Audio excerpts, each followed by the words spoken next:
बिछी है निशानियां इनकी, कदम कदम पे बिछी है निशानियां इनकी। जमाना याद रखेगा कहानियां इनकी, कदम कदम पे बिछी है निशानियां इनकी।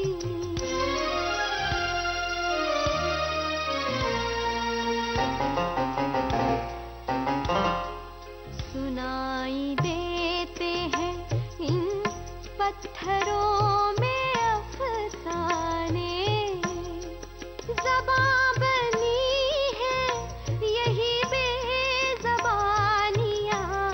इनकी, कदम कदम पे बिछी है निशानियां इनकी।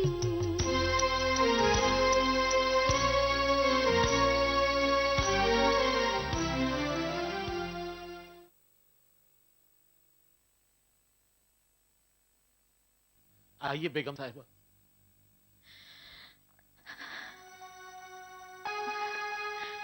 आइए। भाभी जान,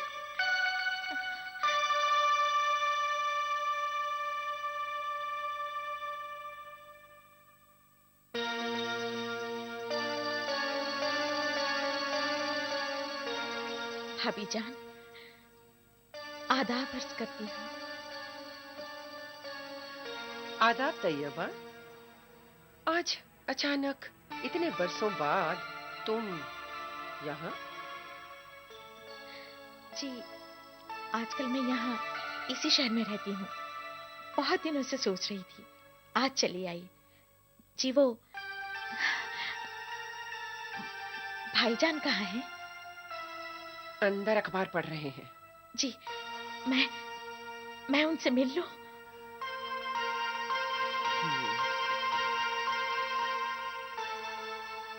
चलिए अंदर चलते हैं।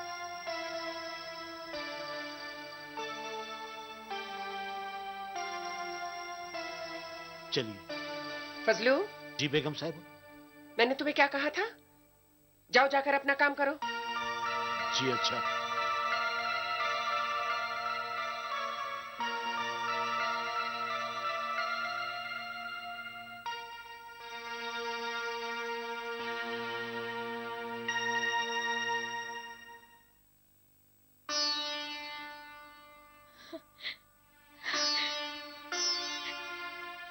जान,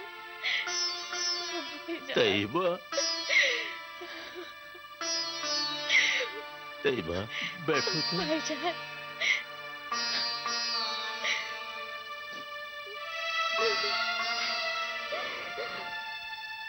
तैयबा, आज एक जमाने के बाद तुम्हें देखने का और मिलने का मौका मिला। यकीन ही नहीं हो रहा। लेकिन अचानक तुम यहाँ? भाईजान, मैं बहुत दिनों से इसी शहर में हूँ। इसी शहर में? जी। और हमें पता भी न चला। मैंने जानबूझ के मालूम नहीं करवाया था भाईजान। सोचा था कि वक्त आने पर सब कुछ मालूम हो जाएगा। भाई से मिलने के लिए तुम्हें वक्त का इंतजार करना पड़ा। अरे पगली, तुम चाहे जब आ सकती थी। ये तुम्हारा अपना ही तो घर है। ये जुमला कहकर आपने मेरे सूखे शौक को ताजा कर दिया भाईजान। तुम मुझे गलत मत समझो। मैंने जो कुछ कहा सिद्ध के दिल से कहा। मेरा मतलब तुम्हारे जख्मों को कुरेद कर तुम्हें तकलीफ पहुंचाना कतई नहीं था। नहीं भाईजान, मैं जानती हूँ कि इस वक्त आपका मकसद मेरा दिल दुखाना नहीं है। और उस वक्त भी आपकी नीयत ठीक थी, जब मुझे मेरे शौहर और मेरे नन्हे से बच्चे के साथ अस्मत महल से धक्के मारकर बाहर निकाला जा रहा था। मर्जी की बातों का जिक्र करके मुझे और दुखी मत करो तैयबा। हाल की बात नहीं करो, आज और अब की बातें करो। खैर छोड़ो, ये बताओ तुम्हारा शौहर कैसा है, बच्चा कैसा है, किस हाल में है? शौहर का इंतकाल हुए तो अरसा गुजर गया भाईजान। इन्ना लिल्लाही व इन्ना इलैहि राजिऊन। सुनकर बहुत अफसोस हुआ। वो मेरी जिंदगी का बहुत बड़ा हादसा था भाईजान। अपने वतन से दूर गैर मुल्क में मैं बेवा हो गई। तैयबा,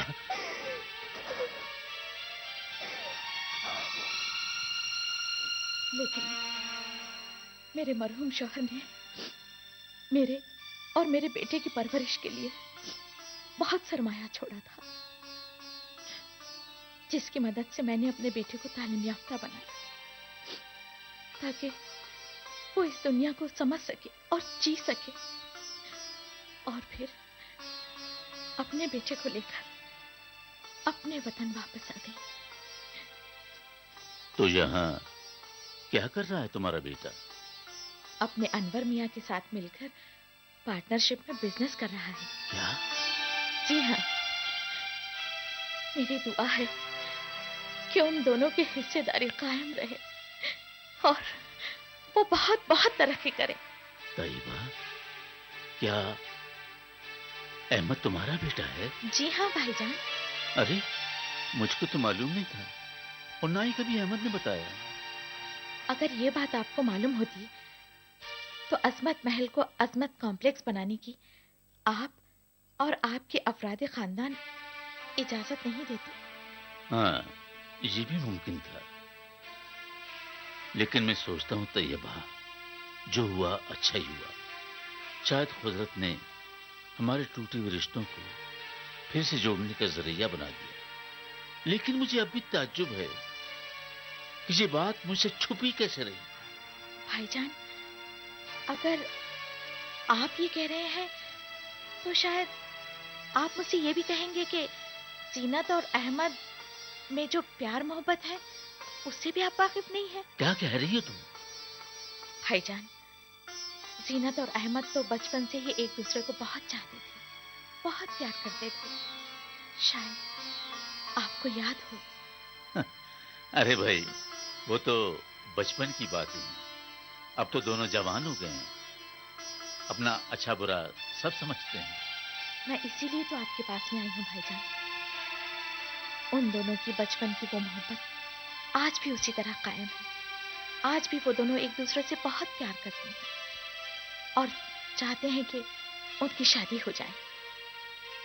लेकिन आप लोग तो शायद जिन्नत के लिए रिश्ते की तलाश में हैं और फैसल से तो तकरीबन रिश्ता पक्का भी हो गया है शायद।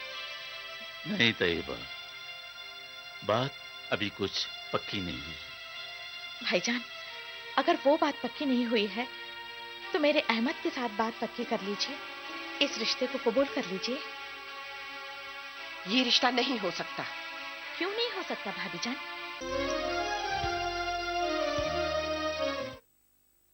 सर, आपका एग्जैक्ट प्रॉब्लम? मेरा डिविडेंड वारंट अभी तक नहीं आया sir. Just a second sir, आपका डिविडेंड वारंट ना अब तक नहीं आया। क्या आपकी इन्वेस्टमेंट कंप्लेंट्स अनसुनी जा रही है? सही जगह कंप्लेंट कीजिए। scores.gov.in पर अपनी इन्वेस्टमेंट कंप्लेंट दर्ज कीजिए और हम दिलाएंगे आपकी इन्वेस्टमेंट कंप्लेंट का जवाब। सेबी, हर इन्वेस्टर की ताकत।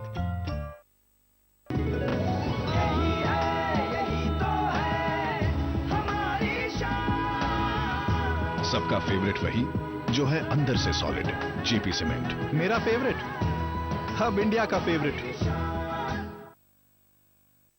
वही 7 का अलार्म, वही बाथरूम की रेस, वही दादी की घंटी और मक्खन वाले वही आलू के पराठे।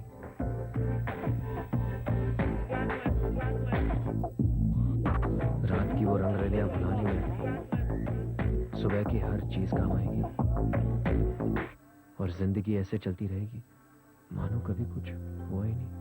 HIV के लक्षण सामने आने में कई साल लग सकते हैं। अगर आपने किसी के साथ बिना कॉन्डोम के यौन संबंध रखे हैं या सुई से नशा किया है तो ICTC में आज ही HIV टेस्ट करवाएं। जरूरत पड़ने पर सलाह और दवाई से आप सामान्य जिंदगी जी सकते हैं।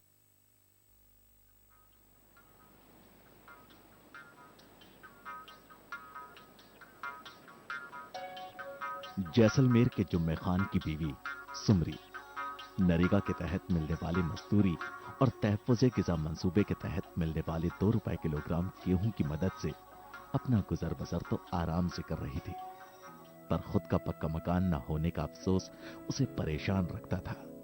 उसका बस एक ही सपना था कि उसका भी खुद का पक्का मकान हो। सुमरी के सपने को पूरा करने में मददगार बनी राजस्थान की सूबाई सरकार की वजीर आला का तेही बीपीएल रिहाइश मंसूबा। मंसूबे के तहत 45,000 रुपयों से सुमरी ने खुशी खुशी पूरी मेहनत और लगन से घर बनवाकर अपना ख्वाब पूरा किया।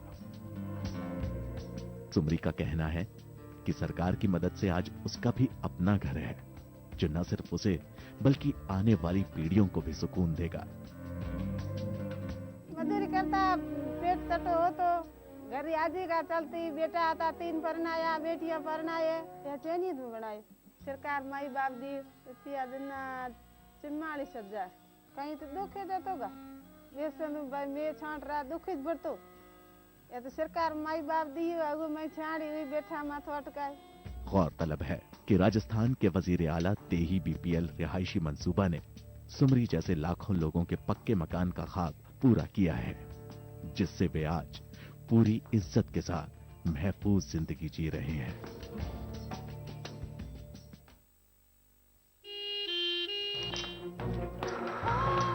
ये हादसा कैसे हुआ? रसोई में काम कर रही थी, अचानक प्रेशर कुकर फट गया। लेकिन ये तो जानलेवा भी हो सकता था। क्या प्रेशर कुकर आईएसआई मार्क नहीं था?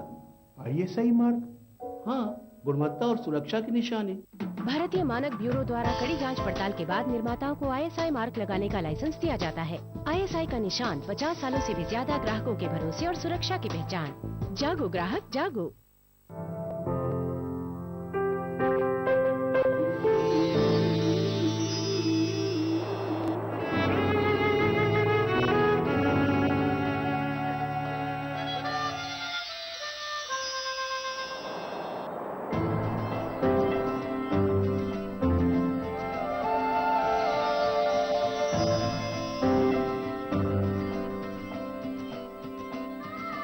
नए एहसासों से जुड़े नए रिश्ते बिखेरेंगे रंग। जिंदगी लाइव सीजन 5 इतवार दोपहर 12 बजे और शनिवार दोपहर 12:30 बजे।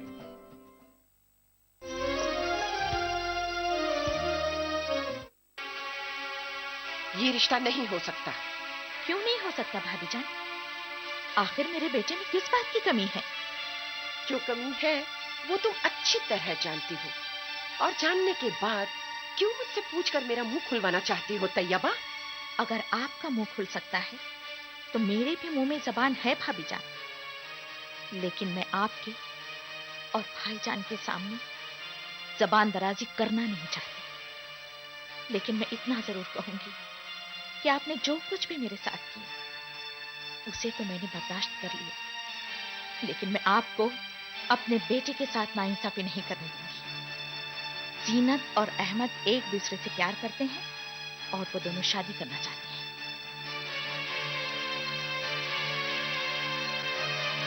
ये शादी नहीं होगी।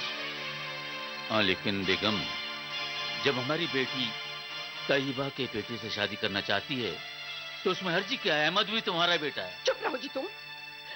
कहाँ जमीन और कहाँ आसमान। मैं ये शादी हरगिज नहीं होने दूंगी, हरगिज नहीं। मैं भी देखता हूँ कि तुम ये शादी कैसे नहीं। अरे भाईजान, क्या भाईजान क्या हुआ? बैठ जाइए भाईजान, क्या हुआ? चल जाओ, फौरन चली जाओ यहाँ से। भाईजान को इस हालत में छोड़ के मैं कैसे जा सकती हूँ? ज्यादा हमदर्दी दिखाने की कोशिश मत करो। अगर तुम्हारे भाईजान की जान प्यारी है तो चली जाओ यहाँ से। अरे तुम मेरा मुंह क्या देख रही हो? जब तक तुम यहाँ बैठी रहोगी इनकी हालत बिगड़ती जाएगी। चली जाओ यहाँ से, चली जाओ, मैं कहती हूँ चली जाओ। भाईजान,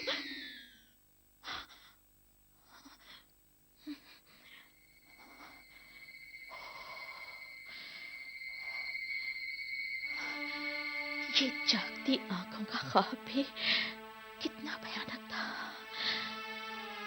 खुदा खैर करे मेरे भाईजान को मेरी भी उम्र लग जाए। या अल्लाह, ये क्या सोचने लगी थी मैं? खुदा ना खास्ता ऐसा हो जाए तो क्या होगा? नहीं नहीं। तो अनवर भाई, अजमत महल छोड़कर आपको दूसरी जगह कैसा लग रहा है? मेरा तो भाई कुछ भी नहीं है, लेकिन अब्बू अम्मी को बहुत तकलीफ हो रही है। जाहिर है आप लोगों की सारी यादें इस जगह से जुड़ी हुई हैं। ड्योढ़ी जब टूटेगी तो उन्हें बहुत तकलीफ होगी। खैर, अपनी कॉम्प्लेक्स की तामीर का आगाज डिसमेंटल करने वालों पर डिपेंड करता है। जैसे ही उन लोगों का काम खत्म होगा, हम लोगों का काम शुरू हो जाएगा। और क्या काम बाकी है? सारे काम मुकम्मल हो चुके हैं, सरकारी इजाजतनामों से मजदूरों तक। बस अब जल्द से जल्द तामीर शुरू हो जाए, ताकि इंशाअल्लाह अजमत महल कॉम्प्लेक्स तैयार हो जाए। खैर, वो साहब अब तक आए नहीं, कब आएंगे? टाइम तो हो गया है, मैं समझता हूँ उन्हें आना चाहिए। अगर उन्हें आने में देर हो रही है तो क्या मैं हुआ हूं? नहीं नहीं, वो आते ही होंगे। अरे वो तो आ गए। वालेकुम सलाम। बहुत देर कर दी भाई आपने। जी हाँ साहब, शहर की ट्रैफिक का तो हाल आप जानते हैं, देर हो ही जाती है। वैसे आप अपना काम कब शुरू कर सकते हैं? 4 दिन का टाइम दीजिए, काम शुरू हो जाएगा। 4 दिन? जी हाँ, एक बार काम शुरू हो जाए, सब मलबा वगैरह हटाकर 1 महीने के अंदर जगह आपके हवाले कर देंगे।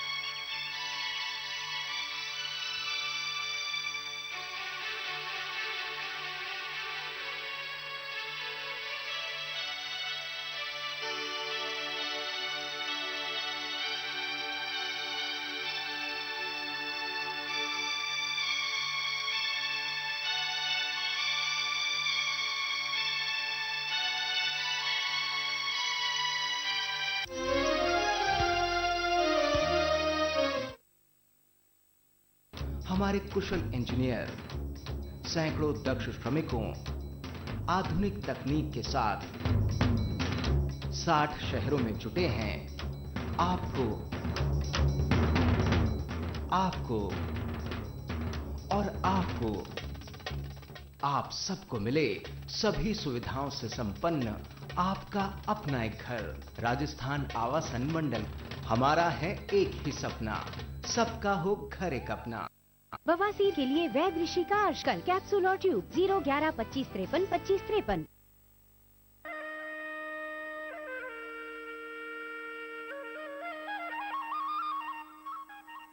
माँ का आंचल खुशियों से भरा रहे, माँ एक अच्छे और स्वस्थ बच्चे को जन्म दे, इसीलिए हर गर्भवती महिला के 7वें महीने में गोद भराई की जाती है। मातृत्व एक बहुत ही सुखद अनुभव है। ये और ज्यादा सुखद हो, माँ एक स्वस्थ बच्चे को जन्म दे, इनका परिवार फले फूले, ये हमारा दायित्व बनता है। पारंपरिक तौर पे गर्भवती महिला की हर 7वें महीने में गोद भराई की जाती है। महीने के हर MCHN डे पे महिला एवं बाल विकास विभाग भी इस प्रकार की रस्म अदायगी करता है। गोद भराई की रस्म का मकसद है कि महिला के स्वास्थ्य को मॉनिटर किया जाए, उस महिला को पूरक पोषाहार दिया जाए, अतिरिक्त पोषाहार भी दिया जाए, आयरन फॉलिक एसिड की दवा वक्त पर दी जाए, इसे इंजेक्शन टाइम पे लग रहे हैं कि नहीं, टीकाकरण हो रहा है कि नहीं, ये सब चीजों का ज्ञान दिया जाता है और इसकी मॉनिटरिंग की जाती है। मेरी आपसे विनती है कि आप भी अपनी गर्भवती माताओं बहनों को MCHN डे पे महिला बाल विकास के आंगनवाड़ी केंद्रों पे लेकर के आएं, ताकि इस सुविधा का लाभ हमारी बहनें उठा सकें। धन्यवाद।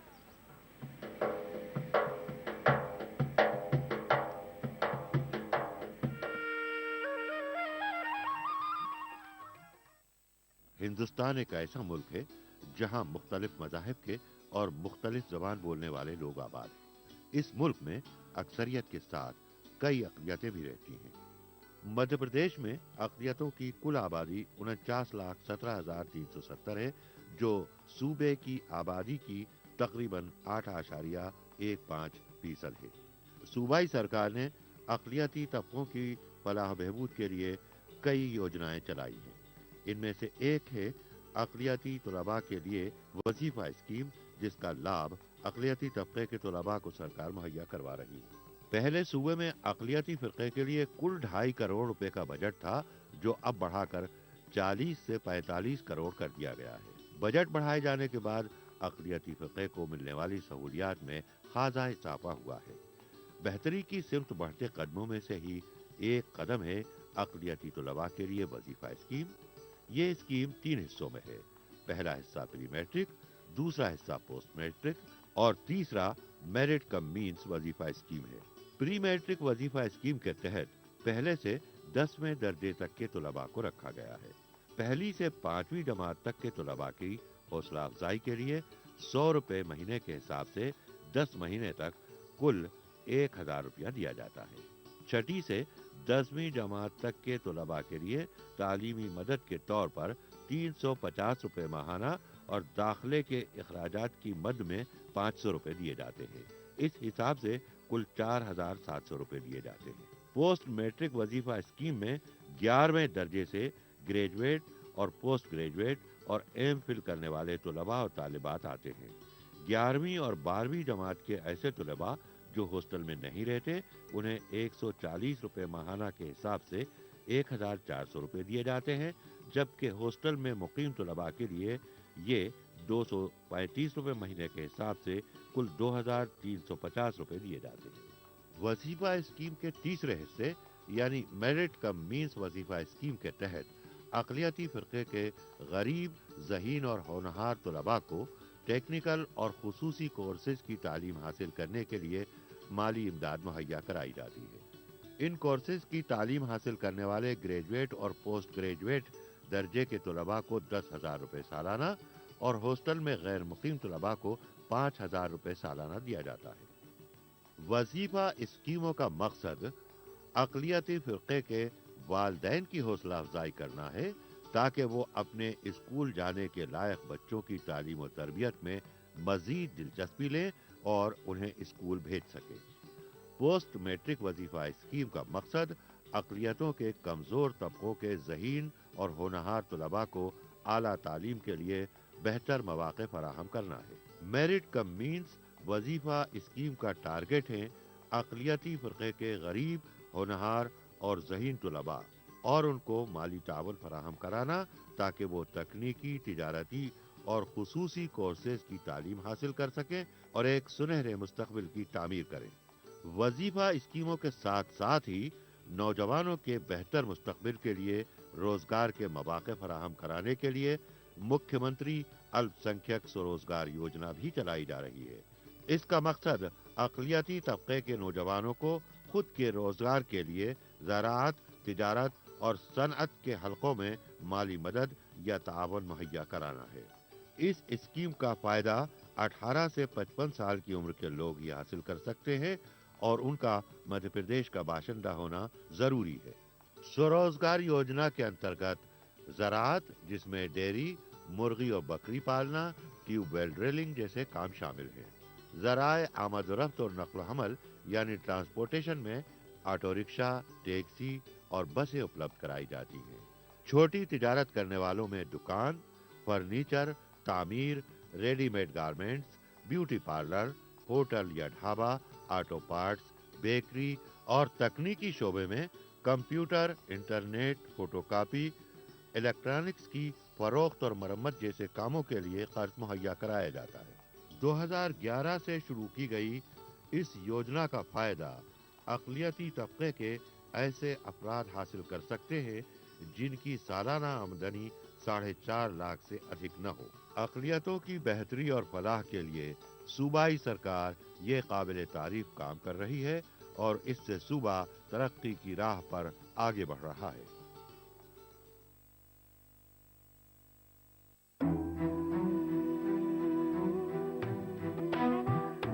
हर घड़ी हर कदम तुझे थामे चलूं मैं, हर बुरे साए से छुपा लूं तुझे मैं, तुझे छूने से पहले सारी बला ले लूं मैं। जिंदगी के हर मोड़ पर आप अपने बच्चे को हर खतरे से बचाते हैं, तो क्यों ना इसकी शुरुआत गर्भ के समय करें। बस एक HIV टेस्ट के साथ, ताकि माँ अगर HIV पॉजिटिव है तो समय पर दवाइयों से वो अपने बच्चे को HIV से बचा सके। तो आप भी कीजिए ममता की शुरुआत बस एक HIV टेस्ट के साथ। एक कदम जिंदगी की ओर।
जीनत, जिसे तू इतनी बड़ी प्रॉब्लम समझ रही है वो इतनी बड़ी प्रॉब्लम नहीं है। तब तो वंदना, मैं यही कहूंगी कि तुमने मेरी प्रॉब्लम को सीरियसली सोचा ही नहीं। जहां माँ बाप चाह रहे हैं वहां मैं शादी करना नहीं चाहती, और जहां मैं शादी करना चाहती हूँ वहां माँ बाप राजी नहीं है। तू तो मेरी राजदार सहेली है ना, तो सब कुछ जानती है। अब मैं तुझे क्या बताऊं वंदना, एक और प्रॉब्लम खड़ी हो गई है। पता नहीं क्यों अहमद मुझसे इतना दूर दूर रहने लगे हैं, मुझसे बर्दाश्त नहीं होता।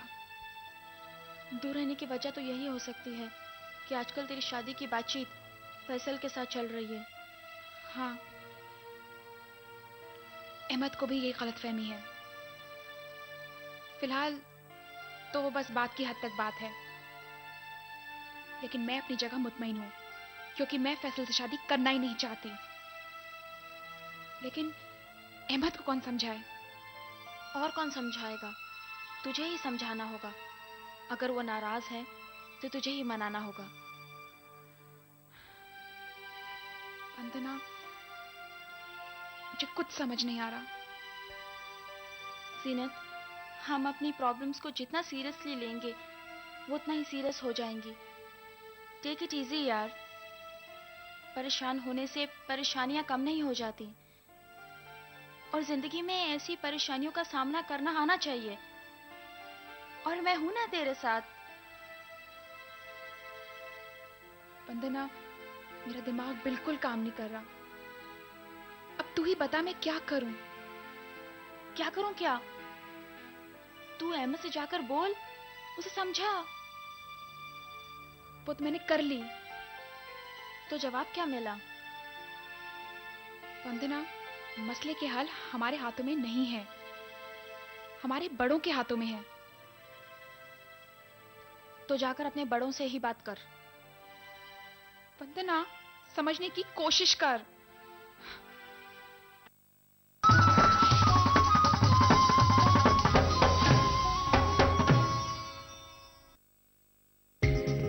ETV उर्दू पर अगला प्रोग्राम